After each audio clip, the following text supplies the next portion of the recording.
رمضان المبارک تمام اسلامی مہینوں کا رحمتوں اور برکتوں والا سردار مہینہ ہے کہ جس میں عمرہ کرنے والے شخص کو حج اکبر کا اجر و ثواب ملتا ہے اور فرض کا ثواب 70 گنا بڑھا کر اور نفل کا اجر و ثواب فرض کے برابر ملتا ہے۔ سبحان اللہ۔ ناظرین کرام، رمضان المبارک کے مہینے کا ایک روزہ جان بوجھ کر چھوڑنے والا شخص ساری زندگی نفلی روزے رکھے تو اس کا ایک فرضی روزے کا اجر و ثواب نہیں پا سکتا۔ اللہ اکبر۔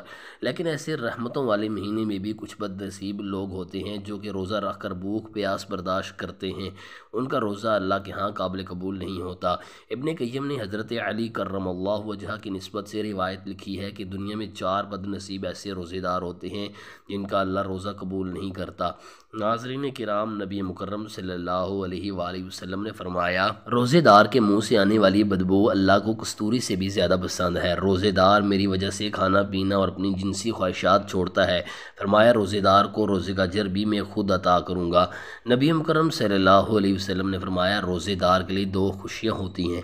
ایک خوشی اس کو دنیا میں مل جاتی ہے جب وہ روزہ افطار کرتا ہے، اور دوسری خوشی روزے دار کو اس وقت ملے گی جب وہ اپنے رب سے روزے کا اجر و ثواب لے گا۔ سبحان اللہ۔ حضرت ابو ہریرہ رضی اللہ عنہ سے مروی ہے، نبی مکرم صلی اللہ علیہ وآلہ وسلم نے فرمایا، جو رمضان المبارک میں ثواب کی نیت سے روزے رکھے گا اور قیام اللیل کرے گا، اللہ تعالیٰ اس کے زندگی کے سارے پچھلے گناہ معاف کر دے گا۔ مسلم شریف۔ ناظرین کرام، کوئی بھی عبادت انسان کرتا ہے تو اس کا مقصد صرف یہی ہونا چاہیے کہ اللہ رب العالمین راضی ہو جائے، نہ کہ دنیا والوں کی شاباش اور دنیا والوں کو دکھانے کے لیے کہ لوگ کہیں کہ جی بڑا حاجی اور نمازی پرہیزگار ہے۔ یاد رکھیے، جو شخص دنیا والوں کو دکھانے کے لیے عبادت کرے گا، عبادت میں ریاکاری کرے گا، قیامت کے دن اللہ رب العالمین اس انسان کو کہیں گے، تو نے دنیا والوں کو خوش اور راضی کرنے کے لیے نمازیں پڑھیں، حج کیا، روزے رکھے، دیگر عبادات کی، اب دنیا والوں سے جا کر اجر و ثواب لے لو، میرے پاس تمہارے لیے کچھ نہیں ہے۔ ناظرین کرام، یاد رکھیں، دنیا کائنات کے اندر زندگی بسر کرنے والے لوگ کبھی راضی نہیں ہو سکتے۔ راضی کرنا ہے تو رب کو راضی کریں، جس نے آپ کو پیدا کیا، جس نے آپ کے رزق کا ذمہ اٹھایا اور جو آپ کی زندگی اور موت کا مالک ہے۔ رمضان المبارک وہ رحمتوں و برکتوں والا مہینہ ہے کہ جس میں اللہ رب العالمین نے قرآن مجید کو نازل فرمایا۔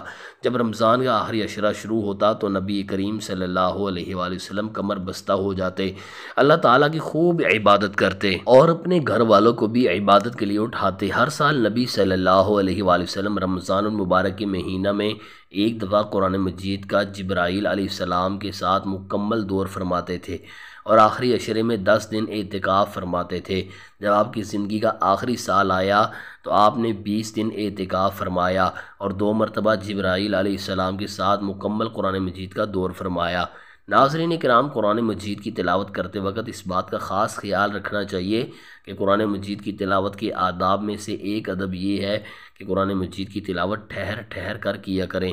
نبی صلی اللہ علیہ وسلم ساری رات نماز تہجد پڑھتے اور قرآن مجید کی تلاوت فرماتے۔ اللہ رب العالمین نے آپ کو فرمایا، اے کملی اوڑھنے والے نبی، رات میں تھوڑا قیام کریں، آدھی رات یا اس سے کچھ کم یا اس سے کچھ زیادہ، قرآن کو ٹھہر ٹھہر کر پڑھیں۔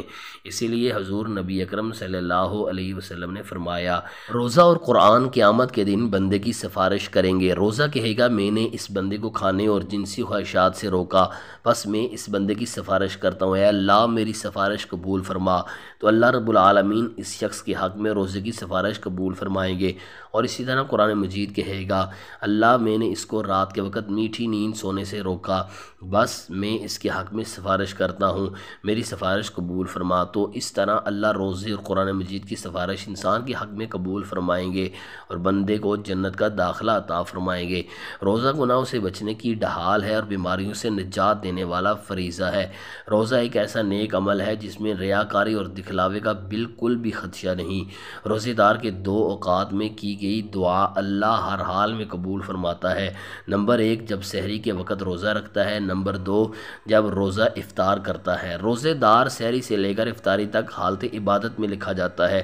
اگر حالت روزہ میں فوت ہو گیا تو اللہ جنت میں داخلہ عطا فرماتے ہیں، بشرط یہ کہ مسلمان توحید پرست ہو، سچا محب رسول صلی اللہ علیہ وآلہ وسلم و اہل بیت ہو۔ حضور نبی اکرم صلی اللہ علیہ وآلہ وسلم نے فرمایا، جب رمضان کا مہینہ شروع ہوتا ہے جنت کے دروازے کھول دیے جاتے ہیں اور جہنم کے دروازے بند کر دیے جاتے ہیں، تو جو شخص شخص رمضان میں فوت ہوتا ہے تو وہ سیدھا جنت میں جاتا ہے، کیونکہ جہنم کے دروازے بند ہوتے ہیں۔ ناظرین کرام، روزے کو اتنا بلند مقام اور مرتبہ اللہ رب العالمین نے عطا فرمایا ہے۔ حضور نبی اکرم صلی اللہ علیہ وآلہ وسلم نے فرمایا، دین اسلام کے 5 بنیادی ارکان میں سے ایک رکن روزہ ہے۔ جو شخص جان بوجھ کر روزہ نہیں رکھتا، روزے کا انکار کرتا ہے، وہ دائرہ اسلام سے خارج ہے۔ لیکن بعض مسلمان ایسے ہیں جو سارا دن بھوکے اور پیاسے رہتے ہیں، اپنی جنسی خواہشات پوری نہیں کرتے، اللہ کو حکم سمجھ کر روزے رکھتے ہیں، لیکن پھر بھی اللہ ان کا روزہ قبول نہیں کرتا۔ وہ 4 بد نصیب لوگ کون ہیں؟ شیر خدا حضرت علی المرتضیٰ کرم اللہ وجہہ سے کسی نے دریافت کیا، اے علی رضی اللہ تعالیٰ عنہ، کیا کوئی ایسے مسلمان بھی ہیں کہ جن کے روزے قبول نہیں کیے جائیں گے؟ حضرت علی کرم اللہ وجہہ نے فرمایا، جی ہاں، ایسے 4 طرح کے مسلمان ہیں جن کے روزے قبول نہیں ہوں گے۔ ایسے لوگوں کا روزہ رکھ کر سارا دن بھوک اور پیاس کو برداشت کرنے کا کوئی فائدہ نہیں ہے۔ روزے قیامت ایسے 4 لوگوں کے روزے ان کے منہ پر مارے جائیں گے۔ پوچھا گیا، اے علی وہ کون سے 4 لوگ ہیں؟ فرمایا، نمبر 1، اپنے شوہر کی نافرمان بیوی کا روزہ کبھی قبول نہیں ہوتا بشرط یہ کہ وہ سچے دل سے توبہ کر لے۔ حضرت حسین بن محسن رضی اللہ عنہ سے روایت ہے کہ ان کی ایک پھوپھی نبی کریم صلی اللہ علیہ وسلم کے پاس کسی ضرورت سے آئیں۔ ضرورت پوری ہونے پر جانے لگیں تو آپ صلی اللہ علیہ وسلم نے دریافت فرمایا، کیا تم شادی شدہ ہو؟ انہوں نے کہا، ہاں۔ آپ صلی اللہ علیہ وسلم نے دریافت فرمایا، اپنے شوہر کے ساتھ تمہارا رکھ رکھاؤ کیسا ہے؟ انہوں نے فرمایا، میں حتی الامکان کوئی کسر باقی نہیں رکھتی ہوں۔ آپ صلی اللہ علیہ وسلم نے فرمایا، ہاں، ان کا پورا خیال رکھنا، وہی تمہاری جنت بھی ہیں اور وہی دوزخ بھی ہیں۔ مسند احمد۔ مذکورہ بالا احادیث سے بخوبی اندازہ ہوتا ہے کہ میاں بیوی کے درمیان تعلقات کی خوشگواری و استواری اور اعلیٰ ظرفی و خوش اخلاقی کا برتاؤ ان زرعی اسلامی تعلیمات میں سے ہیں جو خاندان کی استواری اور پائیداری اور اس کے بقا اور تحفظ کی نگہبان ہے۔ چنانچہ اسلام نے ازدواجی تعلق کو محکم و منظم کیا اور شوہر و بیوی پر ایک دوسرے کے کچھ حقوق عائد کیے ہیں۔ شوہر کا حق بیوی پر یہ ہے کہ بیوی اپنے خاندان کی فرما بردار بن کے رہے، اس کی نافرمانی نہ کرے، اس پر بڑھائی نہ جتائے، اس کی اجازت کے بغیر گھر سے باہر قدم نہ رکھے، اس کے گھر میں کسی کو پھٹکنے نہ دے۔ شوہر اگر موجود ہو تو اس کی اجازت کے بغیر نفلی روزے نہ رکھے، اس کی مرضی کے بغیر اس کا مال خرچ نہ کرے، وہ کہیں چلا جائے تو اس کی غیر موجودگی میں اپنی عزت و آبرو کی حفاظت کرے اور اس کے مال و اولاد کی نگہداشت میں مکمل خیر خواہی اور وفاداری کا ثبوت دے۔ شوہر کا احسان مانے، اس کی شکر گزار رہے، اس کے احسانات اور اس کی کاوشوں کو بھی فراموش نہ کرے، اس کی خدمت کر کے خوشی محسوس کرے، اس کے ساتھ فراخ دل اور خوش طبعی کا معاملہ کرے، اس کے لیے بناؤ سنگار اور آرائش و زیبائش کا بھی پورا اہتمام کرے۔ شوہر کے والدین اور اقرباء کے ساتھ بھی اچھا سلوک کرے۔ اس لیے بیویوں کو چاہیے کہ شوہر کی اطاعت و فرما برداری کو اللہ اور اس کے رسول صلی اللہ علیہ وسلم کی اطاعت سمجھ کر اس میں سبقت کریں۔ اگر انہوں نے یہ کام دل سوزی، خلوص اور یکسوئی سے کر لیا تو ان صرف عائلاتی امور میں خوشگواری و استواری پیدا ہوگی اور گھریلو زندگی پیار و محبت اور رخی و برکت سے مالا مال ہوگی، بلکہ ایک بیوی کے لیے اپنی عاقبت بنانے اور خدا کو خوش کرنے کا بھی یہی ذریعہ ہے۔